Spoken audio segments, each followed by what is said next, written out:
Hello guys, ए plus प्रतिभा classes में आपका फिर से स्वागत है। आज हम पर्यावरण के 50 महत्वपूर्ण क्वेश्चन के बारे में बात करेंगे। तो चलिए शुरू करते हैं। हमारा आज का पहला प्रश्न, सूखा क्या है? पानी की कमी, पानी की अधिकता, पानी की लवणीयता, उपरोक्त में से कोई नहीं। पानी की कमी इसका राइट आंसर है, क्योंकि पानी की लवणीयता, पानी में लवण की जो मात्रा होती है, सूखे से उसका कुछ लेना देना नहीं। पानी की अधिकता को हम सूखा कह नहीं सकते, तो इसका राइट आंसर क्या होगा? पानी की कमी। जिन गहरे गड्ढों से खनिज निकाले जाते हैं उन्हें कहते हैं, क्या कहते हैं उन्हें? तालाब, घाटियां, खदान। तो उन्हें क्या कहते हैं? खदानें कहते हैं, क्योंकि तालाब, घाटियों से खनिज नहीं निकाले जाते। नंबर 3 प्रश्न में हम बात करें, निम्न में से कौन सा धात्विक खनिज है? सिल्वर, तांबा, सोना, उपरोक्त सभी। तो इसका राइट आंसर है उपरोक्त सभी, क्योंकि सिल्वर हम जानते हैं धातु है, तांबा हम जानते हैं धातु है, सोना भी एक धातु है। तो इसका राइट आंसर होगा उपरोक्त सभी। नंबर 4, धात्विक खनिज कौन सा है? लेड, चूना पत्थर, तांबा और सिल्वर। तो चूना पत्थर इसमें अधात्विक खनिज है। लेड यानी शीशा एक धातु है, तांबा एक धातु है, सिल्वर एक धातु है, चूना पत्थर धातु नहीं है, तो यह अधात्विक खनिज हो गया। राजस्थान में क्या नहीं पाया जाता? माइका, तांबा, सोना, चूना पत्थर। तो जैसे कि हम जानते हैं माइका, तांबा, चूना पत्थर की खानें तो मिल भी जाएंगी राजस्थान में, लेकिन सोना की खानें राजस्थान में नहीं पाई जाती। नंबर 6 प्रश्न हम पढ़ते हैं, प्रोटीन का उत्तम स्रोत क्या है? आलू, चावल, गेहूं, मांस। तो मांस प्रोटीन का उत्तम स्रोत है, क्योंकि आलू, चावल, गेहूं प्रोटीन का स्रोत नहीं है। तो इसका राइट आंसर हो जाएगा मांस। दुग्ध से प्राप्त नहीं होता है, दूध से जो चीज प्राप्त नहीं होती है, ऑप्शन देखिए, विटामिन, प्रोटीन एवं वसा, कैल्शियम, लोहा, आयरन। तो दूध से हमें विटामिन मिलती है, प्रोटीन एवं वसा दूध में होता है, कैल्शियम भी दूध में होती है। तो कौन सी चीज नहीं मिलती हमें? लोहा, आयरन। कुपोषण क्या है? ऑप्शन देखिए, अत्यधिक वजन में कमी, विटामिन की कमी, कोई भी पोषक संबंधी कमी, उपरोक्त सभी। इसका राइट आंसर है कोई भी पोषक संबंधी, खाने पीने की समस्या जो है, खाने पीने की जो कमियां है, उनका जो कम पोषण है वो है कुपोषण। वजन में कमी होना कुपोषण नहीं होता। विटामिन की कमी जिनमें है वो कुपोषण के शिकार नहीं है। कोई भी पोषक संबंधी कमी होना कुपोषण की कमी होती है। रतौंधी रोग किसकी कमी से होता है? Vitamin A, vitamin C, vitamin K और आयोडीन। रतौंधी विटामिन ए की कमी से होने वाला रोग है। अतिचारण से क्या होता है?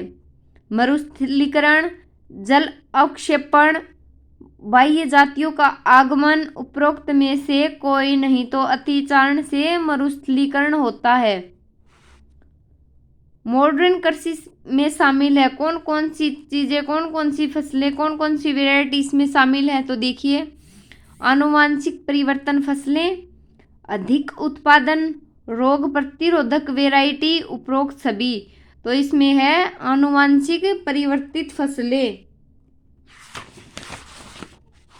तो 12 नंबर क्वेश्चन की हम बात करें, एक ही खेत में फसल बदल कर बोने को क्या कहते हैं? फसल प्रबंधन, फसल चक्र, इंटरक्रॉपिंग, पादप संरक्षण या फसल चक्र। तो इसको बोलेंगे फसल चक्र। एक ही खेत में फसल बदल कर बोने को फसल चक्र कहेंगे। लवणीय जल में पौधे मर जाते हैं, क्यों?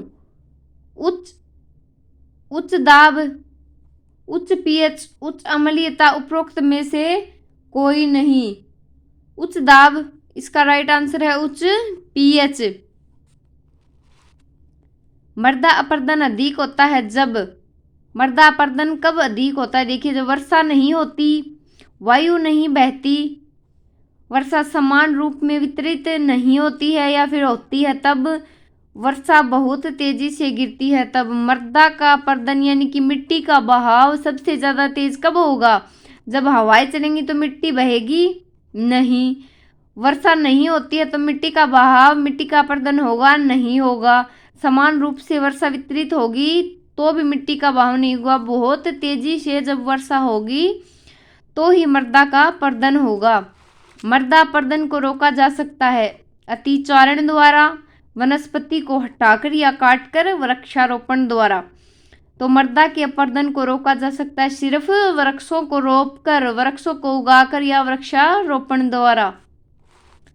कौन सा लक्षण गर्म मरुस्थल का नहीं है? गर्म मरुस्थल का लक्षण इनमें से कौन सा नहीं है?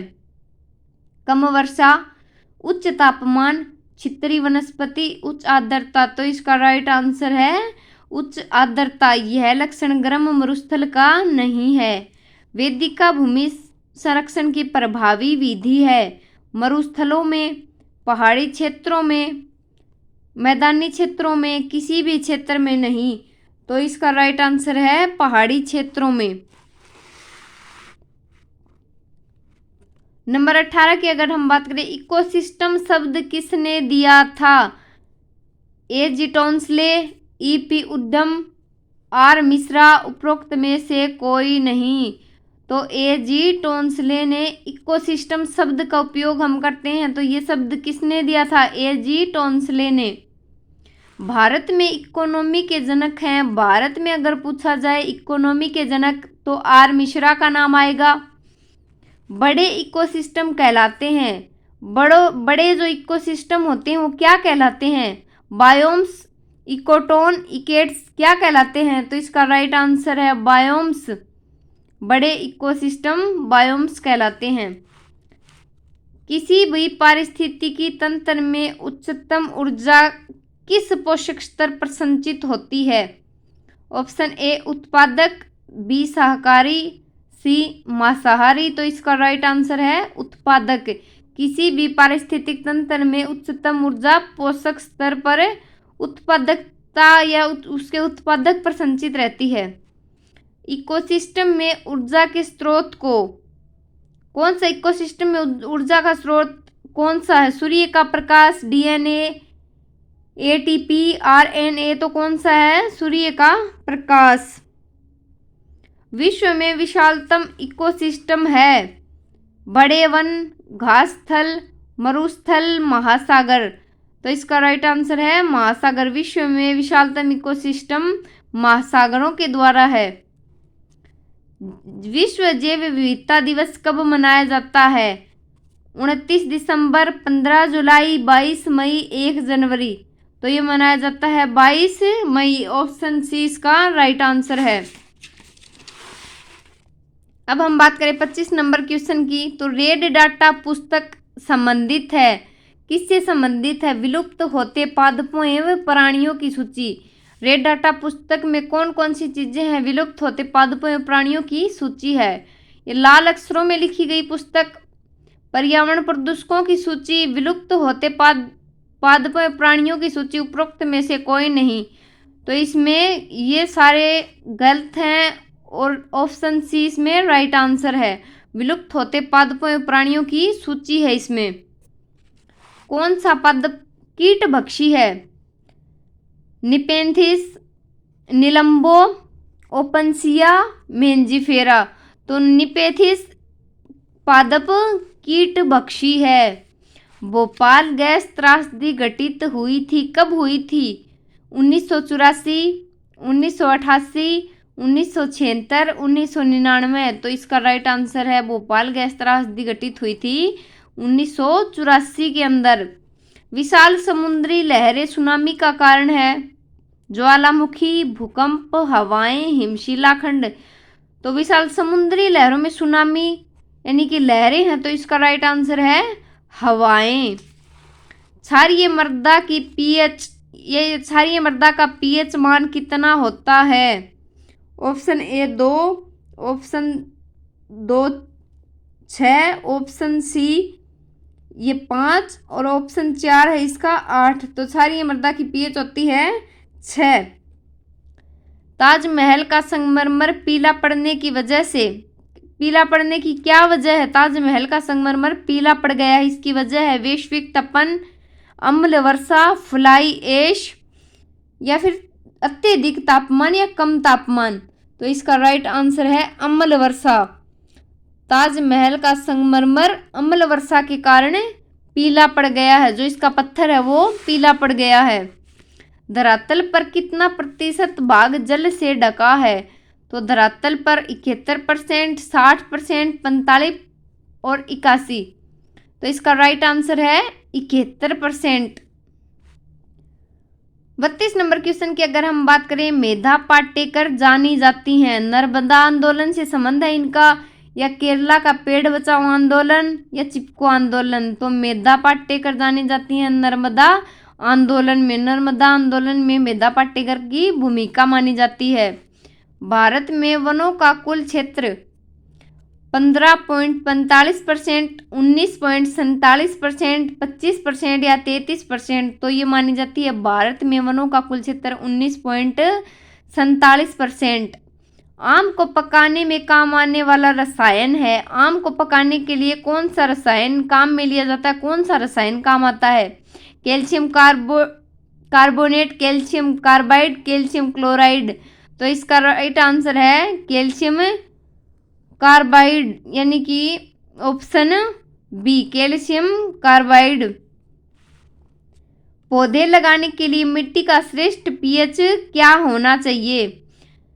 तो पौधे लगाने के लिए पहले तो मिट्टी की उर्वरता में जांच करनी होती है। पौधे लगाने के लिए मिट्टी का श्रेष्ठ पीएच 6.56 7.5 के मध्य में होना चाहिए, इनके बीच में होना चाहिए। निम्न में से व्यावसायिक ऊर्जा का सबसे बड़ा स्रोत है? तेल, कोयला, प्राकृतिक गैस, जलीय ऊर्जा? तो व्यावसायिक ऊर्जा है, तो इसका राइट आंसर क्या होगा?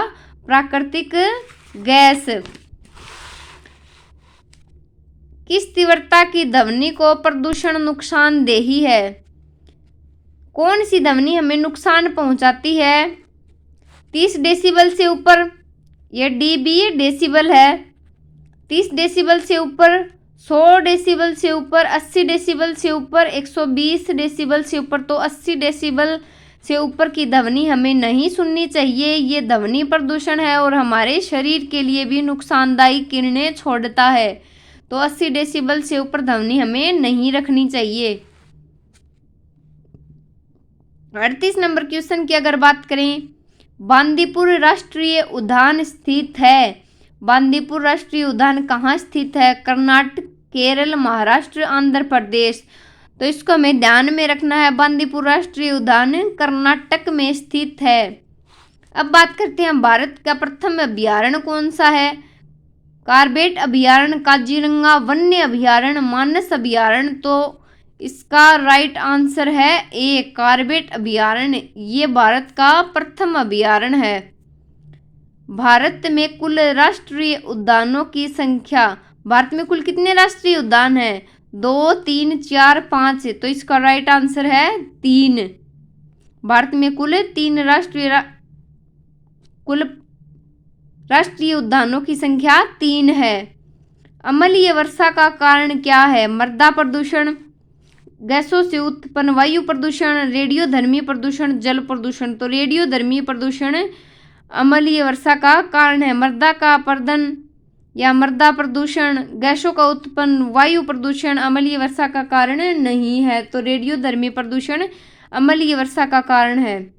संपाद्य जो वन्य जीव हत्या के विरुद्ध है, संपाद्य जो वन्य जीव हत्या के विरुद्ध है, गरासिया, विश्नोई, भील, मीणा? तो विश्नोई समाज संप्रदाय या फिर इस समूह के लोग वन्य जीव हत्या के बिल्कुल विरुद्ध है। तो ये कौन सा समाज है? विश्नोई। ताजमहल वन्य जीव अभयारण्य स्थित है, कहाँ स्थित है? तालछापर वन्य जीव अभयारण्य, चूरू? तो ये किसके लिए प्रसिद्ध है? तालछापर वन्य जीव अभयारण्य काले हिरणों के लिए प्रसिद्ध है। बीकानेर संभाग में सुपर थर्मल पावर प्रोजेक्ट स्थित है, कहाँ पर? सूरतगढ़, कोलायत, बरसिंगर, पलाना? तो इसका राइट आंसर है सूरतगढ़। सरदार सरोवर परियोजना किस नदी से संबंधित है? नर्मदा, गंगा, गोदावरी, कृष्णा। तो यह है किस परियोजना से, सरदार सरोवर परियोजना किस नदी से अपना संबंध रखती है? तो ये नर्मदा नदी से अपना संबंध रखती है या संबंधित है। रावतभाटा ऊर्जा उत्पादक उपक्रम क्षेत्र है। रावतभाटा चित्तौड़गढ़, रावतभाटा चित्तौड़गढ़, जयपुर, जोधपुर, उदयपुर इसके गलत जवाब है। तो इसका राइट आंसर है चित्तौड़गढ़। वायु प्रदूषण का मुख्य कारण है। वायु प्रदूषण का मुख्य कारण क्या है? वाहनों और कारखानों से निकलता धुआं, कीटनाशी या घरेलू धुआं। घरेलू धुआं वायु प्रदूषण का कारण है, लेकिन इतना नहीं। कीटनाशक वायु प्रदूषण का प्रमुख कारण नहीं है। वाहनों और कारखानों से, फैक्ट्रियों से जो धुआं निकलता है वो वायु प्रदूषण का मुख्य कारण है। कैलाश साखला को किस क्षेत्र में योगदान के लिए जाना जाता है? हरित क्रांति, बाघ परियोजना, पक्षी विज्ञान, परमाणु बाघ परियोजना के लिए कैलाश साखला जी को जाना जाता है। निम्न में से कौन पारिस्थितिकी पिरामिड का आधार बनता है? बाघ, हिरण, हरित पादप, कीट पतंगे। तो ये हरित पादप पारिस्थितिकी पिरामिड का आधार बनता है। किसी भी विशेष क्षेत्र में रहने वाले पौधे एवं जीव जंतु निर्माण करते हैं किसका? पादप एवं बीज समुदाय, पारिस्थितिकी तंत्र या पारिस्थितिकी। तो इसका राइट आंसर है पादप एवं बीज।